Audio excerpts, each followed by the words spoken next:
Good morning, guys. Happy Sunday. Week 3 should be an awesome slate of games today. We got a lot of fantasy action between our DFS work that we're doing here and also PCCF. A lot of great matchups and getting really excited about it. We kind of had a little bit of a bad beat to start potentially with Mark Andrews. I want to just touch on that real quick, and then we're going to go into some tourney advice. So with Mark Andrews, we had him in every lineup that we set. So the first lineup that we're going to pivot away, I do not want to play Mark Andrews at all in cash. He's a hard fade at this point for me. Reason being, even if he plays, he's a true game time decision right now, basically a coin flip. We don't know what the hell is going on. The reports have been pretty sketch, just a foot injury. What the hell is that? We all know that could mean a myriad of issues. So don't really know the severity. Obviously, it's not responding, and they may want to rest him for season-long purposes there. So even if he does play today, we run the risk of him being a decoy, which sucks. He could play a lot less snaps, basically get minimal targets, and not even return 2x value or even any value whatsoever, even though he's priced so cheap. Second reason, if he plays, he can obviously exacerbate his foot, and then they can take him out and we can get goose-egged. So both those scenarios could goose-egg us. We need that 12-point floor in that tight end position for these lineup builds, and in most lineup builds, you're going to need that 12-point floor with your tight end. So we are going to fade him. You guys do what you want to do, but this is my recommendation. I am fading him in cash. I'm leaving him plugged in a few of my tourneys, but still I don't really feel great about it, and I'm probably going to fade him there as well. I'll probably leave him. I'm probably going to play him in one or two lineups out of, I think I have 17 lineups going today. So, yeah, probably only going to play him in one or two. So our first pivot, so with our Josh Allen, Zeke, Dalvin cash game there, we're swapping him for Evan Ingram. Now, you may have to, I think we had Cowboys D going in that, so just swap the Cowboys D for the Patriots, gives you $500 extra in your cap, and then you can plug in Evan Ingram. I feel great about that. That lineup is going to smash today. That's probably my favorite cash game lineup with that one right there. Evan Ingram, I know we have the rookie QB coming in, but they don't have a lot of receivers. There's going to be volume there. Tampa Bay is not good. This game should actually be a fairly entertaining game, I think. I think they're both going to put up some points. They're both not good, but it may be kind of entertaining, and the volume has to go somewhere. So it's going to be Saquon and Evan Ingram are going to be getting the majority of the touches there, I think. So I could see Evan Ingram getting somewhere around 10 targets, something crazy like that. He's priced at, I think, $5,200. Still pretty cheap, so we like that one. Roll with Evan Ingram there. In our other two lineups, we're going to simply swap for Vance McDonald or Darren Waller. I haven't really decided who I like better. Probably Waller. He's cheaper. Doesn't really matter with the swap that we're doing there because I'm not making any other changes in those two lineups.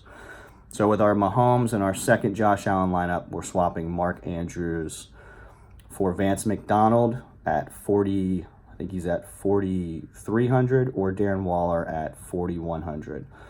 I like Vance. He had 2 touchdowns last weekend.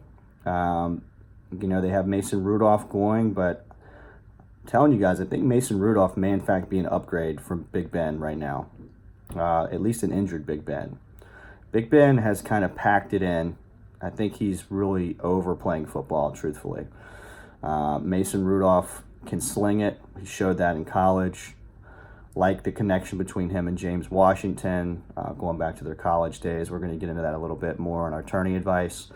But I think he's going to be looking for that safety valve. Same with Waller, but with Mason Rudolph to Vance McDonald, I could see him getting targeted a lot, and he still has touchdown upside. So for 4,300, pretty cheap. We need him to return, like we said, 3x. We're looking at 12 points from him. I think that's extremely reasonable. Darren Waller, same thing. I think Tyrell Williams is playing. Double check that. But Waller should still be heavily targeted there. They do not have a ton of options there either. And Carr has shown that he loves Waller. Waller's a freak athlete, complete stud, great hands. I think he's running really good routes as well. And he was also a college wide receiver. So The guy can run routes. He is definitely one of those move tight ends, one of those pass catching tight ends, and he's got a lot of upside. So I like those two options. I do not like any of those options as good as I liked Mark Andrews, just due to the pricing that we had with him. But those are our pivot plays. So just make sure you check that. And like I said, we're going to fade Andrews in cash games. So now getting into some tourney advice. So I probably should have gone over this part of it previously when we were in my first video there, but I kind of just flew from the cuff. I didn't really prepare anything with that one. We just went straight into lineups. But with tourneys and with anything that we're doing here with DFS, anything that you're doing as far as gambling purposes go, anything like that, you really want to have bankroll management. We're doing this because we don't want to bust. We don't want to be complete degenerates just taking long shots, and that's how you blow through money and light it on fire. I do not support that. We're going to do this in a strategic manner so we do not bust our bankroll, so we gradually build our roll. Even if it's $1 or $2 at a time, we're still having a positive ROI. It's not fun to lose money week in and week out, and then you do that and you burn your money and then you never play again. It leaches some of the fun from it. So how we're going to avoid doing that, there's a few fundamental rules that we're going to follow.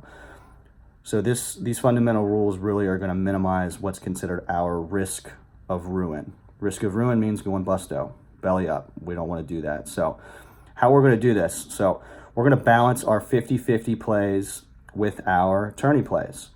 Now, traditional advice with this is we want about 80% of our action to be with the 50-50s, and we want about 20% of our action to be with the big tournaments.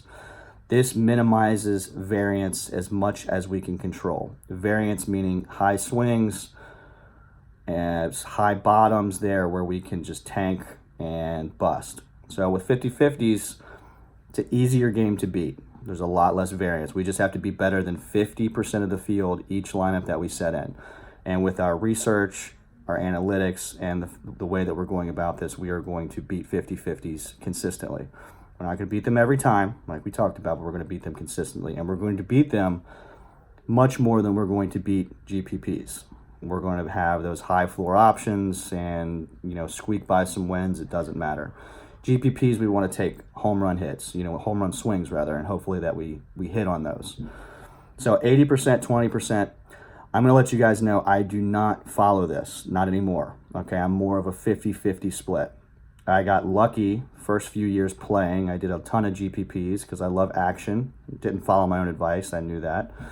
Didn't mind busting the amount of money that I was playing though. So that's another huge component there. So what I do is about a 50% split there, but still think you guys, we're just starting out with this. If you have a smaller bankroll, you want to kind of preserve that through 17 weeks of play. We're going to do an 80-20 split there. So let's say you have $120 for your bankroll. You have $100 dedicated to your 50-50s and $20 dedicated to your tourney plays. Now, regarding tourneys, we have some differences between a small entry field big tournament versus a large entry field big tournament. These are called GPPs. So small fields would be somewhere between 1,000 and 5,000 entries. With this, we are really we're okay with having higher floor options. We can play it a little bit closer to a cash game. We still need lineup differentiators, which we'll get into here in a second. But we can play Pat Mahomes. We know he's going to be high owned. We can play Lamar Jackson. We can play more of the chalky options with these, because your total score to take down one of these tournaments is going to be much less than your total score needed to take down, let's say, the Millionaire Maker. The Millionaire Maker has 250,000 people entering this damn tournament. This is a lottery ticket, folks. It's a fun lottery ticket, and we can still do well with it. But the score there is going to be like 270, whereas the high score for a small field GPP, you can probably win at like 180, 190, 200 points. I've had plenty of lineups that have cracked 200 points and not won a damn thing because I didn't know this advice. This is something new that I'm working on this year. Just never really considered it before, but all my research is saying that that's where it's at. So those are kind of some of the key differences in the tourneys. And with your bankroll, we want to have fun with this. We want to keep it going for a long time. So that's what we're looking at. All right, so I got a couple of lineups here. I'm not really going to give you guys lineup. Like, I'm not saying that these are the lineups you need to play. All right.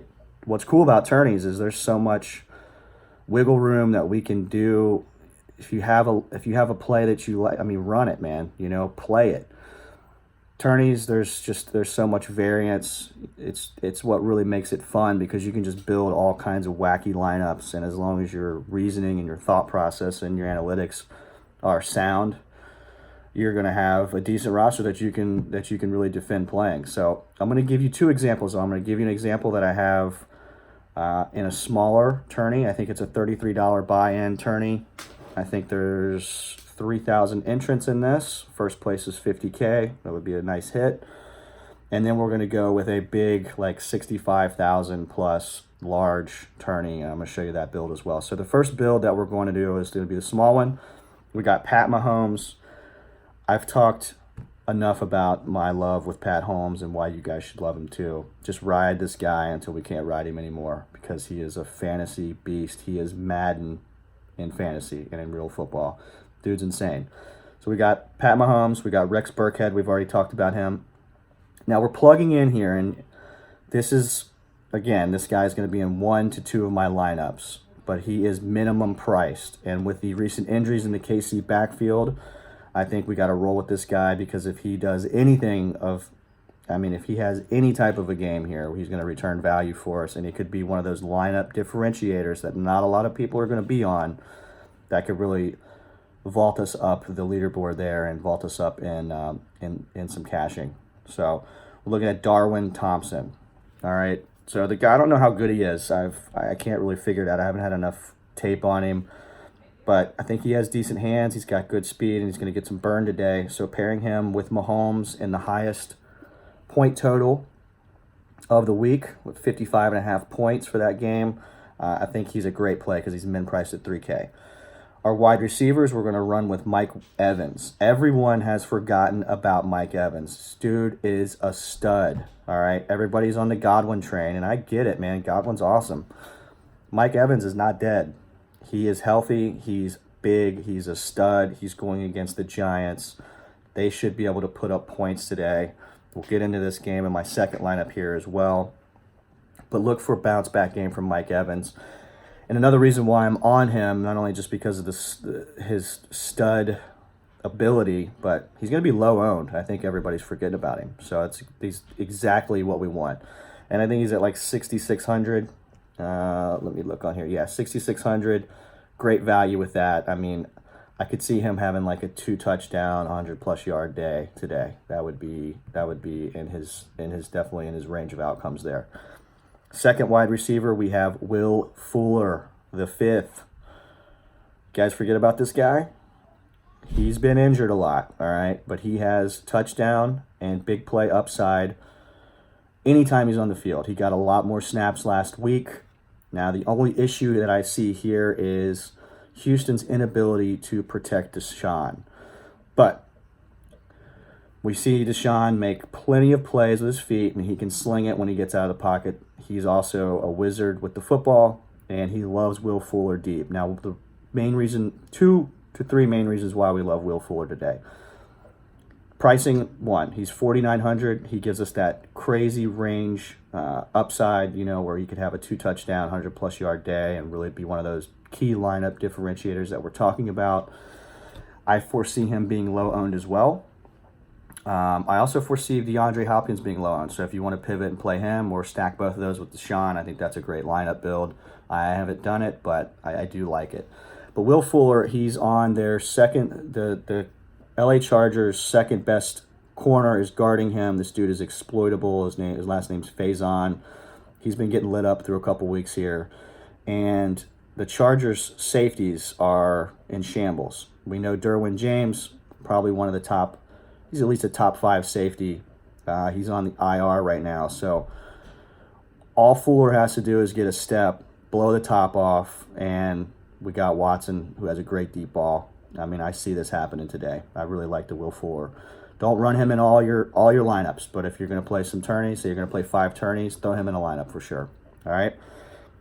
Third wide receiver, we're going to go with Julio Jones, stud. All right. I don't think Indy is that good. I don't think that they have an answer for Julio. I don't know if many teams actually do have an answer. The question mark here is Matt Ryan. We know Matt Ryan on the road, not great. However, they are in the dome. Should be a track meet. And Julio is as good as anybody, if not better. Blowing the top off. Put the ball in his hands. He's going to be high targeted. Calvin Ridley, also an awesome play today. But we're rolling with Julio. I think the masses are going more towards running back heavy this week and trying to find value at wide receiver. So what we're kind of doing with this build is we're going contrarian there. We're going the opposite direction. We're going to let the masses be on the running backs with this, and we are going to be on the wide receivers that are low owned, that have stud upside. All right. Tight end, we're looking at Travis Kelce. Don't need to say anything else. Play him. If you're playing Mahomes, stack Kelce. That's what you need to do. That is the stack. That is a top 5 stack every week until we learn or they show us otherwise or there's an injury. In our flex spot, we have DJ Moore. Now I know, again, we have Kyle Allen starting. We don't really know anything about him. I don't know anything about him. I don't know if you guys have watched him. I have no idea. Apparently the guy can sling it. I think it's an upgrade from Cam. Cam's looked like absolute dog shit. That was the worst fucking performance I've seen in quarterback play. I don't know, in like 3 years, I swear. It was so awful watching him play the other night. You could tell he wasn't healthy. Couldn't plant on his back foot. His shoulder looked wonky. Dude had no accuracy, and they don't even give him the ball on the goal line. They run a damn wildcat sweep to McCaffrey. Dumbest, I don't even know. Don't even get me started. I can't even go anymore with that. But DJ Moore still is a target monster. Running great routes, second-year receiver, coming into his own. He's averaging 15 a game PPR. No touchdowns yet, just on pure volume. And I think that we have a lot of touchdown upside with him as well. And our defense, we're gonna go away from our top 2 chalk defenses here. We're gonna go away from the Cowboys and the Patriots. And I like the Buffalo Bills at home against Andy Dalton, the Red Rifle, Gingivitis. Look for Gingivitis to come out today. All right. Gingivitis is Andy Dalton turning the ball over, pick 6, fumble 6, whatever. This is what this guy does. He's piss poor on the road. I will give it to the Bengals. They look a little bit better. All right, they look better than I actually anticipated them looking this year. I think Zach Taylor, the future's looking okay. It's looking decent, but they got a long way to go. Offensive line's in shambles. Buffalo D's playing tough.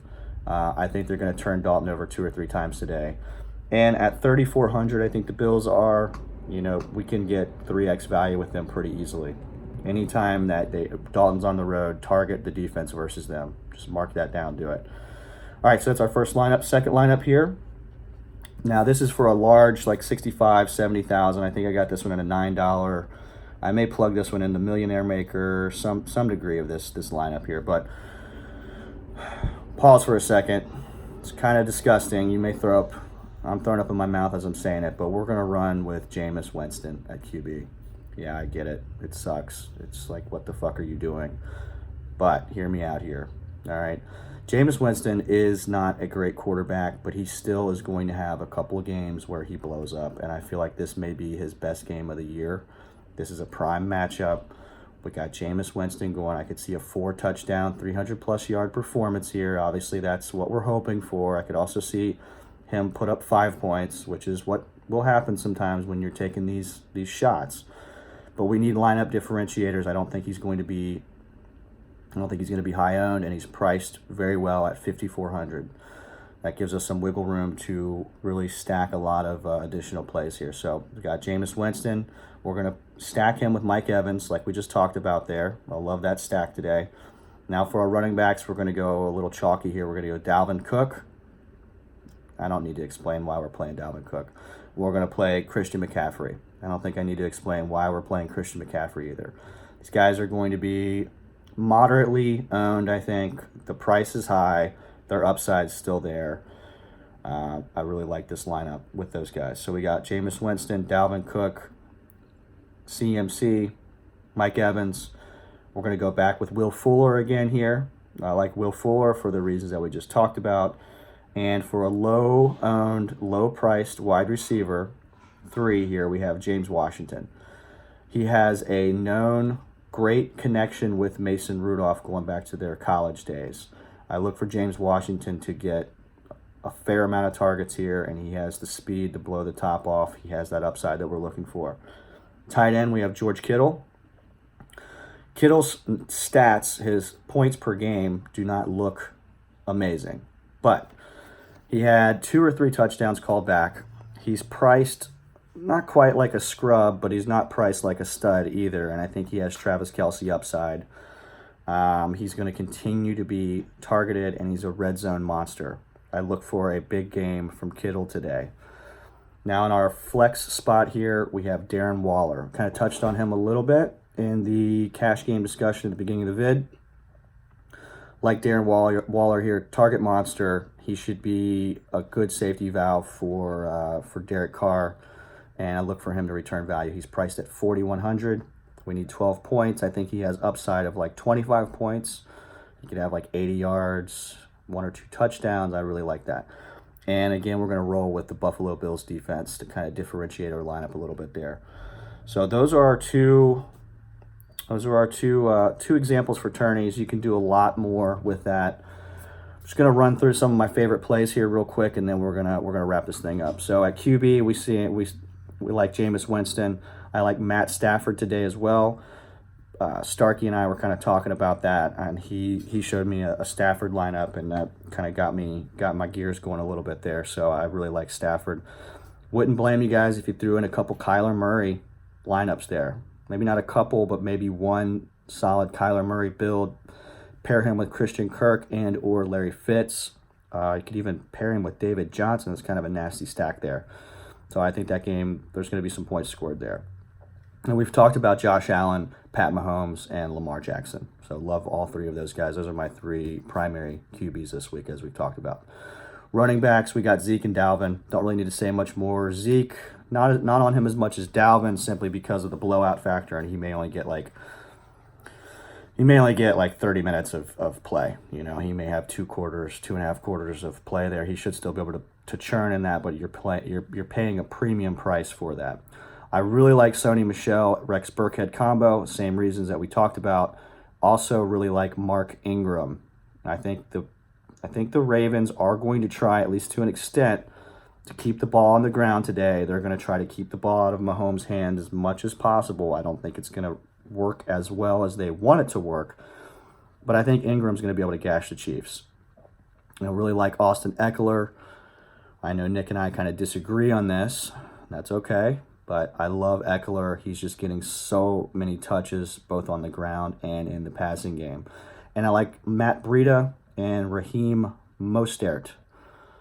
So these guys are both getting great action here. They're splitting touches. I think Breida had some more snaps, or it was the other way around. Breida was more efficient, I think we talked about. Pat and I also talked about this one. So I like both these guys. I think they're one or the other are going to have a large game today.